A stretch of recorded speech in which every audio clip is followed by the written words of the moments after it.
ভাবছি রেনিডেতে একটা দোকান খুলবো। হ্যালো এভরিওয়ান, আমার একটা নতুন ব্লগে সবাইকে ওয়েলকাম। হেলদি একটা ড্রিঙ্ক দিয়ে শুরুয়াত করলাম, আর ব্রেকফাস্টে করলাম তোমার ব্ল্যাক কফি, বিস্কিট আর পোস্ট দিয়ে। তার কিছুক্ষণ পর তোমার ফ্রুটস খেয়ে নিলাম। আর সিজনে ফার্স্ট টাইম কাঁঠাল খাচ্ছি, খুব একটা ভালো খাই না, বাট একটুখানি টেস্ট করে নিচ্ছিলাম। খাজা কাঁঠাল ছিল, বেশ মিষ্টি ছিল। তো কোনো এক সানডের ব্লগ শেয়ার করছি। আর মাছ এনেছিল, নুন হলুদ সর্ষে তেল আর পরিমাণ মতো নুন মাখিয়ে ভেজে নিচ্ছিলাম। আর আদা রসুন পেঁয়াজ দিয়ে তোমার একদম কষা কষা করছি, বেসিক মশলা দিয়ে।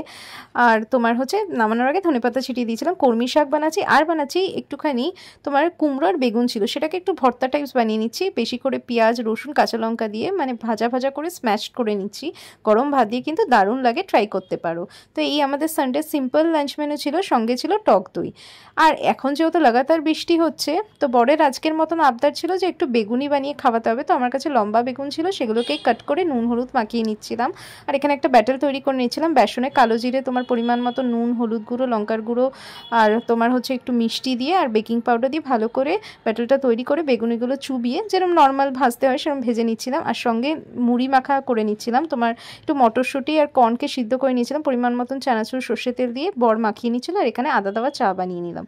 আর এই মুড়ির সঙ্গে একটু কাঁচা লঙ্কা না হলে কি জমে? বৃষ্টি ওয়েদারে কিন্তু পারফেক্ট কম্বিনেশন। আর বেগুনি খেয়ে তো বর কি কমপ্লিমেন্ট দিল জানো, বললো অসাধারণ, এরকম বেগুনি নাকি কোনো দোকানে পাওয়া যায় না। তাই ভাবছি এই রেনি ডেতে একটা দোকান খুললে কেমন হয়, চপমুড়ির বেশ চলবে কিন্তু। তাহলে তো পুজোর মধ্যে বড়লোক হতে আমাকে কেউ আটকাতে পারবে না। আর তার সঙ্গে তো একটা উপরি পাওনা আছে, কি বলো তো, এখন তো দোকান খুললেই আবার সবাই হয়ে যাচ্ছে ভাইরাল। সো ভাইরাল হতেও কেউ আটকাতে পারবে না। ভিডিও ভালো লাগলে লাইক শেয়ার সাবস্ক্রাইব করে পাশে